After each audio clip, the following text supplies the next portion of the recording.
UP का budget चाहे 7 करोड़ का हो या 8 लाख करोड़ का हो, सवाल यही रहेगा कि 90% जनता के लिए उसमें क्या है।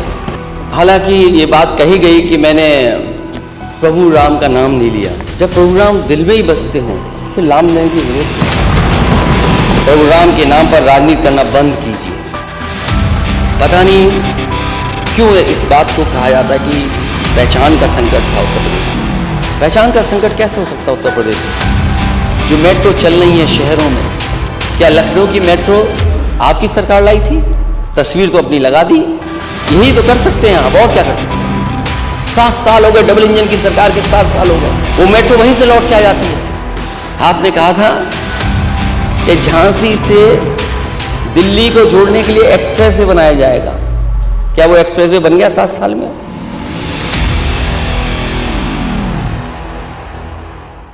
समाजवादी पार्टी के अध्यक्ष और नेता प्रतिपक्ष अखिलेश यादव ने विधानसभा में यूपी के बजट पर सवाल उठाया। उन्होंने कहा, यूपी का बजट चाहे 7 करोड़ का हो या 8 लाख करोड़ का हो, सवाल यही रहेगा कि 90% जनता के लिए उसमें क्या है। विश्व की 5वीं अर्थव्यवस्था में 80 करोड़ जनता 5 किलो राशन पर निर्भर है। विश्व के 5वीं अर्थव्यवस्था, लेकिन पुरानी पेंशन के लिए 5 पैसे भी नहीं।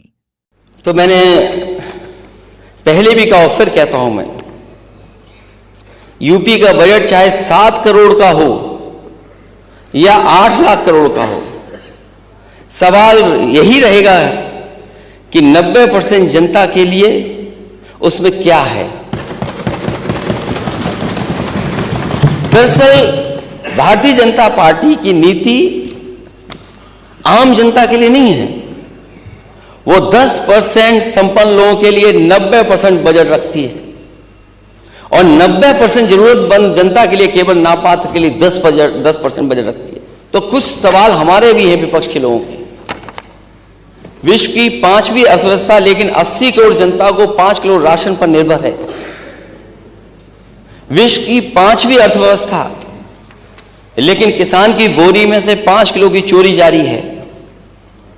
विश्व की 5वीं अर्थव्यवस्था, लेकिन अग्निवीर की भर्ती 5 साल के लिए भी नहीं। विश्व की 5वीं अर्थव्यवस्था, लेकिन किसानों को 5% भी लाभकारी मूल्य नहीं। विश्व की 5वीं अर्थव्यवस्था, लेकिन पुरानी पेंशन के लिए 5 पैसे भी नहीं। विश्व की 5वीं अर्थव्यवस्था, लेकिन युवाओं के लिए न तो कोई रोजगार और न 500 रुपए का बेरोजगारी भत्ता। विश्व की 5वीं अर्थव्यवस्था, लेकिन वरिष्ठ नागरिकों को रेल व दूसरे किराए में छूट के लिए 5% का भी बजट नहीं। तो ये कैसी 5वीं अर्थव्यवस्था में हम लोग शामिल हो रहे हैं? जो विश्व की 5 बड़ी अर्थव्यवस्थाएं, उनमें हम कहां शामिल हो रहे हैं? और फिर कई बार यह सवाल पूछा गया कि जो $1 ट्रिलियन इकोनॉमी का आप सपना दिखा रहे हैं उत्तर प्रदेश की जनता को, उसके लिए रोड मैप क्या है आपका? केवल एक अमेरिकन कंपनी को हायर कर करके कई 100 करोड़ रुपए खर्च कर करके उस पर क्या $1 ट्रिलियन की इकोनॉमी को बना लेंगे आप? वो रोड मैप क्या है? और आज आपके स्टेट की जीडीपी क्या है? पिछली बार भी अध्यक्ष महोदय सवाल का जवाब नहीं मिला था कि अगर आपको $1 ट्रिलियन की इकोनॉमी बनानी है उत्तर प्रदेश की, तो उत्तर प्रदेश की ग्रोथ रेट क्या हो। हम कोई इधर उधर का सवाल नहीं पूछ रहे सरकार से अध्यक्ष महोदय, सीधा सीधा सवाल ये पूछ रहे हैं कि अगर आपको $1 ट्रिलियन की इकोनॉमी तक पहुंचना है तो आप उसके लिए ग्रोथ रेट कितनी रखेंगे, और वो ग्रोथ रेट बनाने के लिए आपने क्या रोड मैप तैयार किया है। इसके साथ ही कहा, जब प्रभु राम दिल में बसते हो तो नाम लेने की क्या जरूरत है। जब आप और हम नहीं थे तब भी राम थे, जब हम नहीं रहेंगे वो तब भी रहेंगे। ऐसा कहना कि आप प्रभु राम को लाए हैं, ये कहकर आप भगवान और धर्म का अपमान कर रहे हैं। हालांकि ये बात कही गई कि मैंने प्रभु राम का नाम नहीं लिया।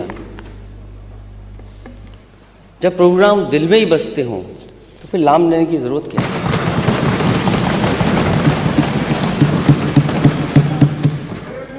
राम पहले भी थे, प्रभु राम आज भी हैं और प्रभु राम हमेशा रहेंगे। जब हम और आप नहीं थे, प्रभु राम तब भी थे, और जब हम और आप नहीं रहेंगे, प्रभु राम तब भी रहेंगे। इसलिए कहना कि आप प्रभु राम को लाए हैं, ऐसा कहकर के आप भगवान श्री राम का अपमान तो कर ही रहे हैं, साथ ही साथ धर्म को भी अपमानित कर रहे हैं। याद रखिए, प्रभु राम अजर हैं, अमर हैं और सबके हैं। प्रभु राम के नाम पर राजनीति करना बंद कीजिए। अखिलेश यादव ने कहा कि हुजूर ए वाला आज तक खामोश बैठे इसी गम में महफिल लूट ले गया कोई, जबकि सजाई हमने। कि एक बार मैंने समाजवादी पूर्वांचल एक्सप्रेसवे का वीडियो ट्वीट कर दिया था, और वीडियो ट्वीट का असर यह हुआ कि नेता सदन के साथ दिल्ली वालों ने शूटिंग की थी, फोटो कौन सी अच्छी आएगी। वो मेरे से बेहतर नेता सदन जानते होंगे, तो ये बात मैं नहीं उठाना चाहता था, लेकिन क्या करूं, ताली बजवानी है। हजूर आला आज तक खामोश बैठे इसी गम में, हजूर आला आज तक खामोश बैठे इसी गम में, महफिल लूट ले गया कोई, जबकि सजाई हमने।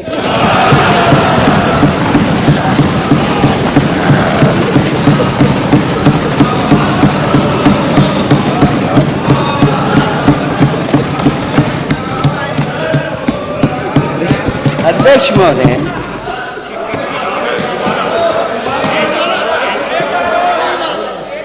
हजूर आला आज तक खामोश बैठे इसी गम में, महफिल लूट ले गया कोई, जबकि सजाई हमने। पहले तो वहां के हर प्रचार में दिखे, लेकिन पहले तो वहां के हर प्रचार में दिखे, लेकिन जब सही समय आया तो फोकस से आउट थे।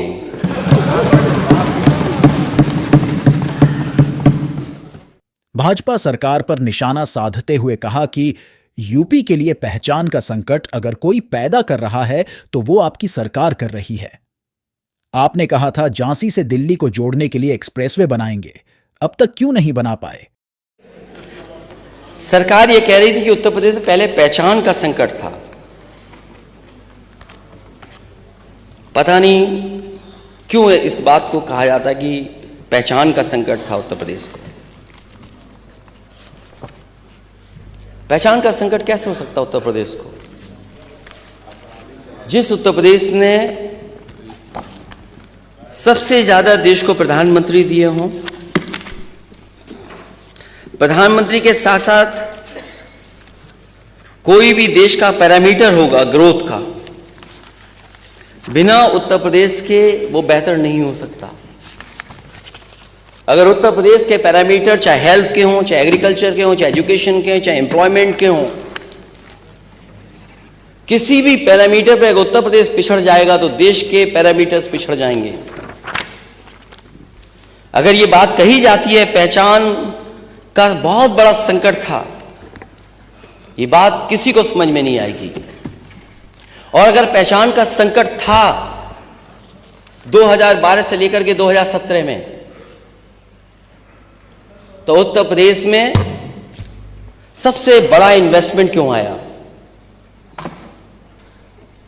एचसीएल लखनऊ में क्यों आया? ट्रेनिंग इंस्टीट्यूट एचसीएल की क्यों बनी लखनऊ में? चक गजरिया में ट्रिपल आईटी क्यों बनी? और एचसीएल वो जगह है, जब पहली बार मैं उसका उद्घाटन करने गया था तो उस समय जो बच्चे और बच्चों के जो माँ बाप थे, कई माँ बाप ने मुझे बधाई दी और धन्यवाद दिया मुझे, और कहा कि मैं सरकार का और आपका धन्यवाद इसलिए देती हूं कि जिसके कारण हमारे बच्चे जो हैदराबाद या चेन्नई में पढ़ते थे, नौकरी करते थे, वो आज हमारे घर के पास हमारे बीच रह करके पढ़ रहे हैं और नौकरी कर रहे हैं। अध्यक्ष महोदय, जो भी मुझे उसमें करना था, सरकार की तरफ से जो भी सुविधाएं देनी थी, उस समय के अधिकारियों ने मिलकर के रास्ता निकाला और वो सुविधाएं दी। उसका परिणाम ये है।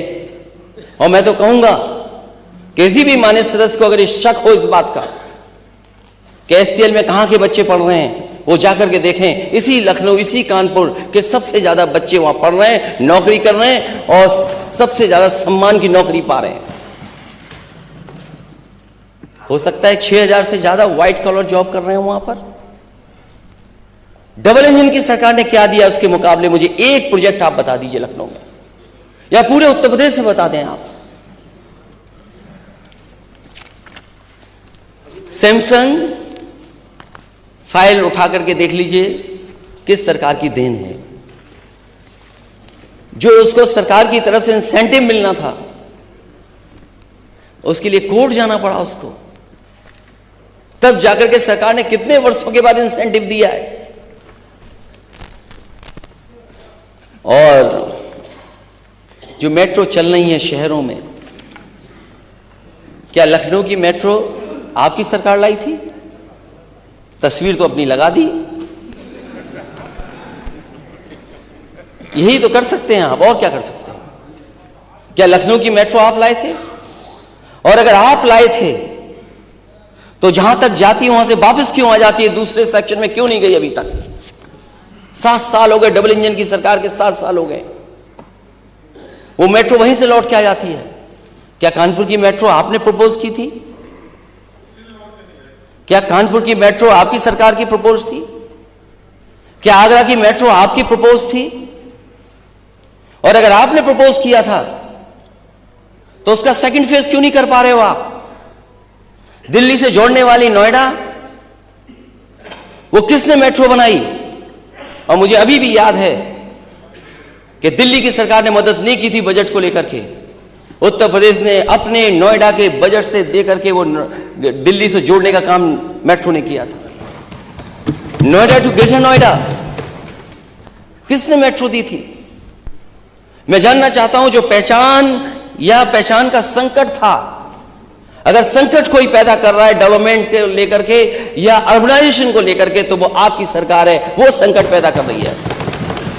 क्या ये मेट्रो स्मार्ट सिटी का हिस्सा नहीं है? और जब इसका जवाब आए अध्यक्ष महोदय, मैं जानता हूं ये दाएं बाएं इधर उधर जाने कहां तक लेके जाते हैं, क्या ये स्मार्ट सिटी का हिस्सा नहीं है? और मुझे याद है मैंने बनारस को भी मेट्रो दी थी, लेकिन आपने बनारस की मेट्रो नहीं बनने दी। और जब आप पहली ट्रिप में गए थे झांसी, मुझे आज भी याद है और कई बार on the floor of house में ये बात कह चुका हूं, आपने कहा था कि झांसी से दिल्ली को जोड़ने के लिए एक्सप्रेसवे बनाया जाएगा। क्या वो एक्सप्रेसवे बन गया 7 साल में? झांसी में मेट्रो बन गई क्या? लॉ एंड ऑर्डर तो जीरो टॉलरेंस जीरो हो गया है, जीरो टॉलरेंस ही जीरो हो गया। हर दिन हत्या और तमाम घटनाएं आ रही हैं। इनके ही क्षेत्र का बताइए, पासी बिरादरी का आदमी मार दिया गया, 5 तारीख को मार दिया गया। ऐसे घटनाओं का अगर आंकड़ा दे सरकार को, तो आंकड़ा ये बताता है कि जीरो टॉलरेंस की पॉलिसी जीरो हो गई इनकी।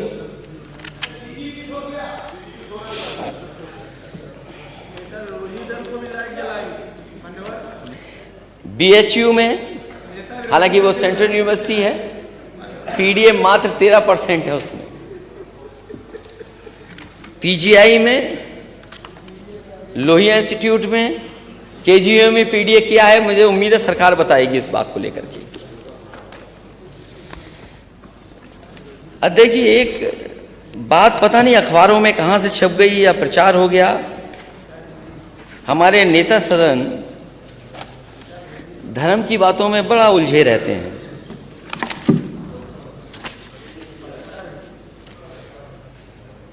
कभी किसी ने कहा है कि धर्म अमीरों की शान और गरीबों की सिसकियां हैं। किसी ने यह भी कहा कि धर्म अफीम का गोला है। हमारे नेता सदन और एक कदम आगे चले गए। उन्होंने दिनकर जी की कुछ लाइनें पढ़ी, राष्ट्रीय कवि रामधारी सिंह दिनकर जी की, और पांडव और कौरवों की बात कर दी। अध्यक्ष महोदय, नेता सदन ये तो जानते होंगे, हम तो भगवान कृष्ण के वंशजों में ही आते हैं।